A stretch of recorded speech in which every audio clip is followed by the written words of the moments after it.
Hello, I'm Missy Shanat. Welcome to my channel. Сіздермен бүгін осы Top Stars кітабы People's Book бойынша осы 7-ші бөлімнің Lesson 2, яғни екінші сабағын бастаймыз. Бұл бізде 82-83-ші беттерде екен. Енді exercise number 1 мұқият қарайық. Енді бұл жерде не дейді? Exercise 1, бірінші тапсырма listen, point and say. Яғни тыңда, көрсет және де айт деп жатыр екен. Яғни мен қазір сіздерге аудио жазба қосамын. Мұқият тыңдаңыздар, иә? Мына. Bedroom, living room, Қонақ бөлмесі, bathroom, жуынатын бөлме, kitchen, ас бөлмесі, garden, аула, бақша деп айтамыз. Енді қараңыздар.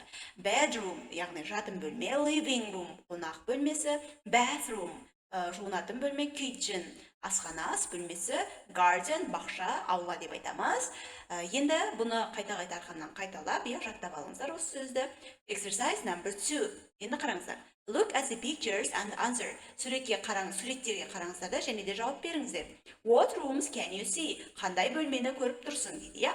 Then listen and read. Сосын тыңда және де оқы дейді екен. Мен қазір осы мәтіннің оқылуын қоятын боламын. Мұқият тыңдаңыздар. Welcome. This is the living room. Wow, there's a lamp behind the sofa. This is the kitchen. What's that? That is my fridge. Үшіншісі. This is the bedroom. Look at those bags. They are next to the hat. Where's Zippy? Төртіншісі. He's in the bathroom. later, Енді қараңыздар, осыны қазір оқып аударайық. Wow, апырмай, иә? There is a lamp behind the sofa. Мұнда не бар екен? Диванның арқасында лампа бар екен дейді, иә? Мұны қараңыз, wow деп көрсетіп жатыр. Lamp деген, лампа міне.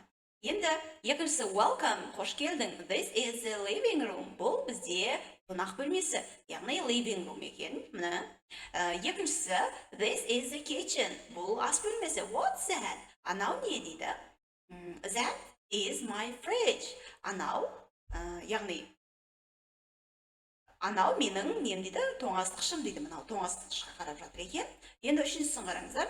This is the bedroom. Бұл мынау жатын бөлмесі. Look at those bags. Анау неге қараңдар дейді? Анау сөмкелерге қараңдар дейді. They are next to the hats. Олар қай жерде екен? Шляпалардың жанында, бас киімдердің жанында дейді. Міне қараңыздар. Міне, мына бұл жерде не екен? Бізде сөмкелер тұр екен, иә? Қараңыздар. Where is Zippy? Zippy қайда деп жатырмын. Енді төртіншісіне қараңыздар. He is in the bathroom. Яғни ол қай жақта дейді? Жуынатын бөлмеде дейді.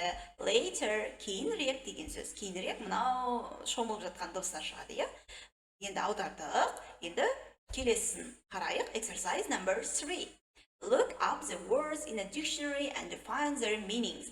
Яғни мына мәтінде кездескенде welcome дегеніміз қош келдің деген сөз. Later, кейінірек деген сөз. Осыны аударып, өздеріңіздің сөз тіркеулеріңізге жазып алыңыздар. Қош келдің. Қош келдіңіз десеңіз де болады. Қош келдің. Ал later дегеніміз кейінірек десек те болады, иә? Енді exercise number 4. Where are they in the pictures? Яғни осы суреттегі адамдар, иә, осылар суреттегі, тура осы мына картинкадағы, мына мәтіндегі адамдар, кейіпкерлер, иә, қай жерде дейді, иә? Where are they in the picture? Қай жерде? Ол бізде қай жерде деген айтуымыз керек. Мысалға, ас бөлмесі kitchen дема, bedroom жатын бөлмесінде ме, bathroom жуынатын бөлмеде ме, living room қонақ бөлмеде ме. Read activity 2 again and match. Яғни екінші тапсырманы оқы дейді. Я, мынау екінші тапсырма, мынау бізде мәтін. Осыны оқып қарап аламыз, қай сурет қай жерге сәйкес келеді, сосын мына жерге не қыл дейді? Сәйкестендір деп жатыр, иә? Сәйкестендір дейді. Мысалға қараңыздар. Мынау бізде қолын нұсқап тұрған қайсы сурет еді, қанекей қай жерде еді? Мына жер, ол бізде living room деп айтқан. Сол себепті living room ол бізде төртіншісі, мынау төртіншісін иға сәйкестендіреміз. Енді қараңыз, мынау сары шашты, сосын мынау құбыжық тұр, иә? Қанекей розовый. ал қызыл түсті мына жерде екен, олар қай жерде екен, міне kitchen деп қойған ас бөлмесінде екен. Сол себепті B суретіне kitchenді сәйкестендіреміз. Енді бізде мынау сары шашты, мынау розовый қызғылт сары қабырғада тұр екен. Қанекей ол қайсы екен? Мына жерде қабырға емес, мынау сурет екен, ол бізде қай жерде екен? Bedroom деп қойыпты, мына қараңыздар, міне. This is the bedroom. Жатын бөлмесі.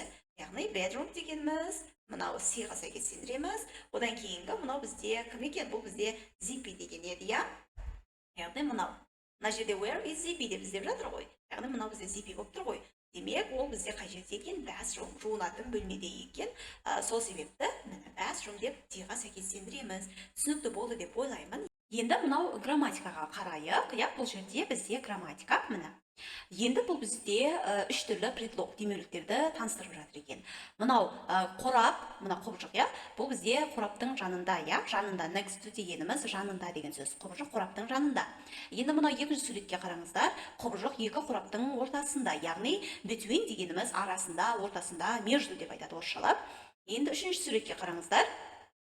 Behind, яғни қораптың артында тұр, құбыжығымыз. Сол себепті behind артында деп аударылады. Енді бұл бізде демеуліктер еді. Енді мына жерде мән берейік. Бұл бізде there is деген құрылым, және де there are. Яғни there is дегенге міне қараңыздар. Бұл бізде мынау there is, бұл бізде апострофпен беріп тұр. Бұл бізде қысқа формасы, Оның ұзақ формасы мына былай жазылады. There is.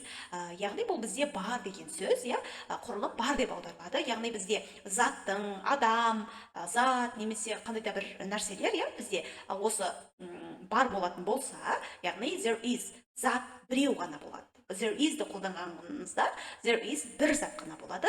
Ол кезде бір затты білдіру үшін бізге көмекке келеді a артиклі және де n деген. Ол бізде біреу дегенді білдіреді. A, n деген артикль, міне қараңыздар. Біреу деген мағынаны білдіреді. Енді осыған байланысты there is, there are немесе осы жердегі грамматикалық, жалпылама осы сабақ керек болса, ереже деп жазып кетіңіздер, мен арнайы түсіріп, осы описание бөліміне немесе жоғарыға ссылкасын қалдырып кететін боламын. Енді қараңыздар, бұл жерде мен қазір бір қысқаша түсіндіріп жатырмын. Бар, there is дегеніміз, ол бізде бар, бірақ зат қайтамыз, бар деп, оның алдында, одан кейін there is-ден кейін міндетті түрде зат есіміміз, затымыз, немесе жануарымыз болсын, қай артикльдермен қолданады, біреу дегенді білдіретін a немесе n деген артикльді қолданамыз. Енді a артиклі қай кезде қолданылады? Қараңыздар. A деген артикльден кейін міндетті түрде сөздің басы, мынау сөздің басы дауыссыз әріптен басталу керек. Мысалға к, cat, cat. Яғни C әріпі бізде дауыссыз әріп. Сол себепті A артиклі тұр. Енді мына жерге n деген сөзге қараңыздар.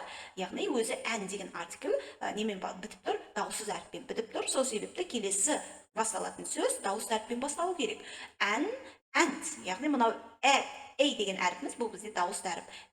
A, егер біз and десек, бізде сөйлеміміз деп мына жерге тұрып қалатын еді. Сол себепті әдемі болу үшін and деп артиклді қолданамыз. Ал мына жерге егер де біз and can't, егер and дегенді қоятын болсақ, and cat болып қалатын еді. Дұрыс болмайды. Ол кезде де and деп біз дауысымыз бір кедергі олушылап тұр. Сол себепті cat деп айтқанымыз дұрыс болады.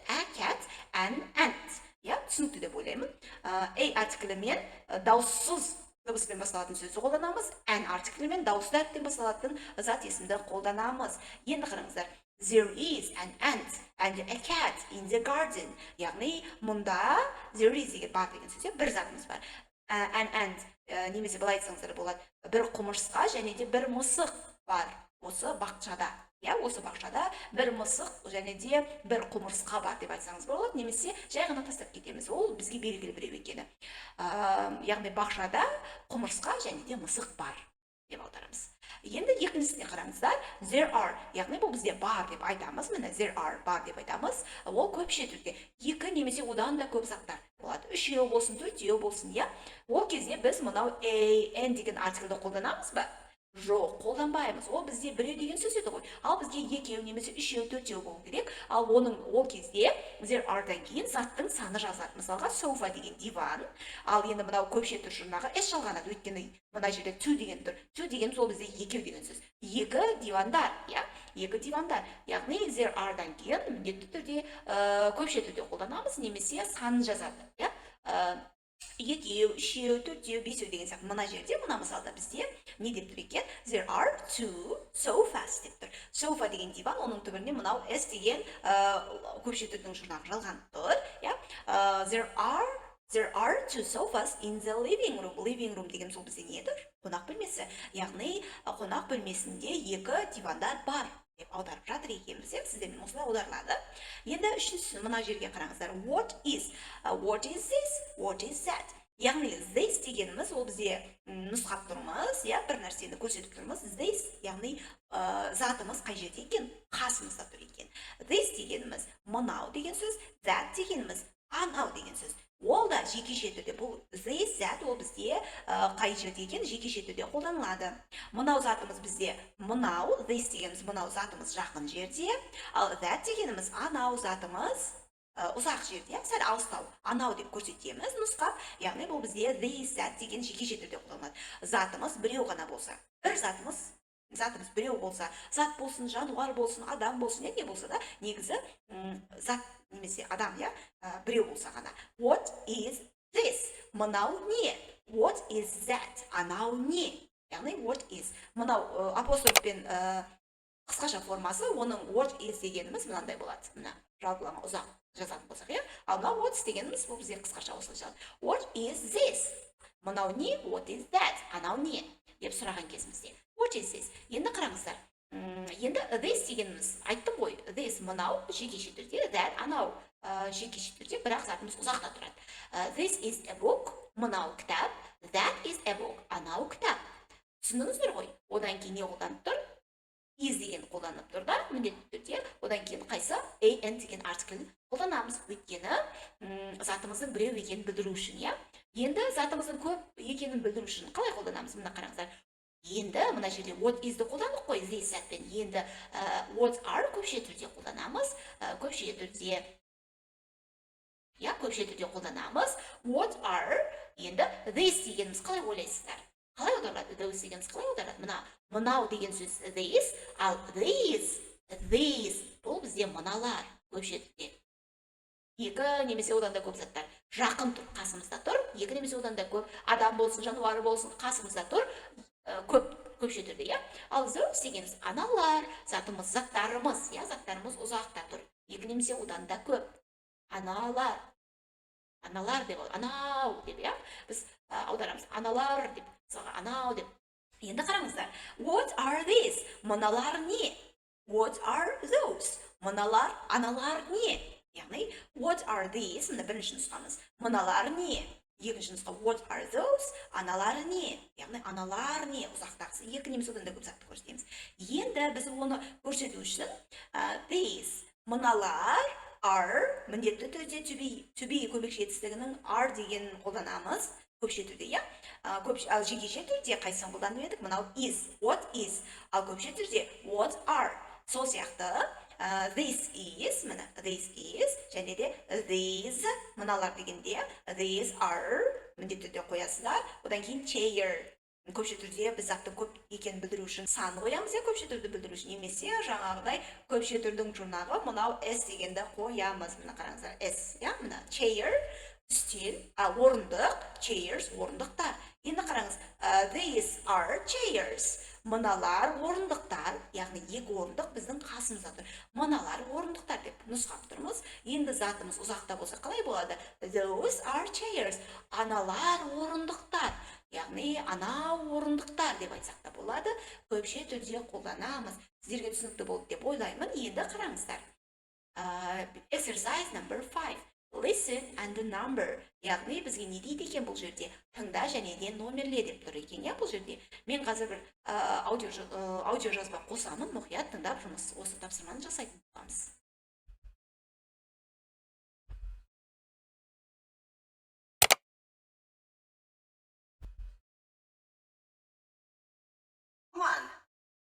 Where's the bag? In the bathroom. 2. There are 2 beds in the bedroom. 2. 3. Where's the bird? In the kitchen, behind the fridge. Ұстайып жатыр. 4. There are 2 chairs in the garden. The chairs are red. орындықтар. 5. There's a lamp in the living room. The lamp is next to the sofa. Sofa диван. Енді қараңыздар, мен қазір сіздерге аудио жазбасын қостым. Енді мына жерге мен транскрипциясын қойып қойдым. Қалай оқылу керек екенін, сіздерге оқып жақсылап түсіндіріп беретін боламын. Where is the bag? Біріншісі, бұл бізде біріншісі. Where is the bag? Яғни сөмке қайда? In the bathroom. Жуынатын бөлмеде. Міне көрдіңіздер ғой, мына 1 деген сан, міне мына 1 деген санды мына жерге жаздық. Бұл бізде жуынатын бөлме. Екіншісі, there are 2 beds in the bedroom. Яғни жатын бөлмеде 2 төсек бар. Where is the bird? Жатын бөлмеде 2 төсек бар деп айтып жатыр екен. Яғни бұл бізде 2 төсек қай жерде, мына жерде, сол себептен жерге 2 деп қоямыз. Үшіншісін қараңыздар. Where is the bird? Яғни құс қайда дейді. In the kitchen, behind the fridge. Ас бөлмесінде, яғни ненің артында дейді. Осы тоңазытқыштың артында. Сонда бұл қайсысы екен? Бұл бізде құс мына жерде тұр екен, сол себепті 3 дейміз. Төртіншісін қараңыздар, міне 4. There are 2 chairs in the garden. Яғни бақшада 2 не бар дейді? Chairs, орындықтар бар. The chairs are red. Орындықтар қызыл. Мына қызыл орындықтар бар. Сол себептен жерге 4 деп қоямыз. Бесіншісін қараңыздар, man дейді. Мужчина деген сөз, еркек. There is a lamp, былай тұрайын. There is a lamp in the living room. Яғни қонақ бөлмесінде лампа тұр дейді. Міне мынау бар дейді. The lamp is next to the sofa. Яғни диванның жанында лампа тұр екен. Мына жерде. Сол себепті мына жерге 5 деген санды жазамыз. Түсінікті болды деп ойлаймын. Енді exercise number 6. Where is Zippy? Play дейді. Яғни Zippy қайда? Және де ойна дейді. Мына жерге қараңыздаршы. Мен мына жерге арнайы осы ненің көрсетіп қойдым сіздерге. Where is Zippy? In the living room next to the sofa. Яғни біз бұл жерде Zippy'ді тауып алуымыз керек екен. Мына жерде Zippy екен, я? Қараңыздар. Бірінші суретке қараңызшы. Бұл бізде біріншісі не? Мынау бізде living room. Мынау бізде неге ұқсап тұр? Бұл бізде жатын бөлмесіне ұқсап тұр, я? Демек bedroom. Мына үшіншісі не десек болады бұл бізде? Ас бөлмесі, я, kitchen дейміз бұл жерде. Төртіншісі ол бізде не екен? Bathroom, міне. Мынау бізде bathroom. Енді қараңыздар, біз Zippy'дің қай заттың қай жерінде орналасқанын біз айтамыз, ойын ойнаймыз да, осылай айтатын боламыз. Where is Zippy? Яғни сұрақ, я, бізге Zippy қайда табуымыз керек? In the living room, next to the sofa. Қараңыз. Бұл бізде қонақ бөлмесінде behind, next to the sofa. Яғни мынау sofa диванның жанында деп жатырмыз. Енді қараңыз. In the living room, behind the TV. Яғни не дейміз? In the living room, behind the TV. Яғни теледидардың артында. Қай жерде тұр екен Zippy тағын? Мынау теледидардың артында тұр екен, я? Осы қонақ бөлмесінде. In the bedroom, яғни мынау бізде жатын бөлмесі. Zippy қай жерде екен? Мына жерде тұр, мына жерде тұр, мына. Я, енді табамыз. In the bedroom, жатын бөлмесінде. Between the bed and the chair. Яғни between арасында деген сөз. Төсек пен орындықтың арасында дейді. Қанекей төсек пен орындық. Мынау бізде төсек, мынау бізде орындық, мына арасында мынау тұр екен, я, бізде Zippy. Екіншісін қараңыздар. In the bedroom, behind the desk. Яғни жатын бөлмесінде behind the desk, партаның арқасында дейді. Партаның артында көріп тұрмыз ба? Қанекей партаның артында дейді. Мынау бізде сонда, мынау бізде қай жерде тұр екен? Мынау партаның артында. Мынау парта екен, мынау партаның артында екен. Бейнеленген екен, бізге дұрыс көрінбей тұр. Енді in the bedroom, behind the desk. In the bedroom, in the bookcase. Яғни жатын бөлмесінде кітап сөресінің ішінде, міне кітап сөресінің ішінде көріп тұрмыз. Келесі бізде Zippy қай жерде екен? In the kitchen, ас бөлмесінде, behind the fridge. Яғни тоңазытқыштың артында. Міне мынау тоңазытқыш, мынау Zippy артында тұр, я? In the kitchen, behind the fridge. In the kitchen, between the fridge and the table. Яғни ас бөлмесінде тоңазытқыш пен үстелдің ортасында тұр дейді. Я, қараңыздар, қай жерде тұр екен? Мынау үстел, мынау бізде тоңазытқыш ортасында Zippy тұр екен. Соңғысы мына бізде in the bathroom, in the box. Яғни жуынатын бөлменің ішінде, ненің ішінде дейді, қораптың ішінде деп жатыр екен. Мынау бізде жуынатын бөлме bathroom, мынау қорап, оның ішінде бізде кім тұр екен? Zippy тұр екен. Тура осы үлгіде өздеріңіз достарыңызбен, я, қасыңыздағы партнерларыңызбен ойнайсыздар. Сен сонымен келесі жолы мен осы 3-4 сабақты салатын боламын. Сол себепті арнамнан алыстамаңыз, мынау қоңырау белгісін басып қойыңыздар, я, келесі сабағым шығып тұрған жайлы хабардар болып отырасыздар. Және де қандай да бір сұрақтарыңыз болса, міндетті түрде пікір бөліміне қалдырып кетіңіздер, жауап беретін боламын. Жаңағыдай осы грамматикалық ережеден қандай жерлері түсініксіз болды, я, сіздерге егер түсініксіз болып жатса, енді қысқаша түсіндіріп өттім ғой, уақыттың тығыздығына байланысты арнайы бір сабақ салып қоятын боламын. Ол үшін комментарийға ереже сөзін жазып кетіңіздер. Сонымен сабағымыз аяқталды. Goodbye.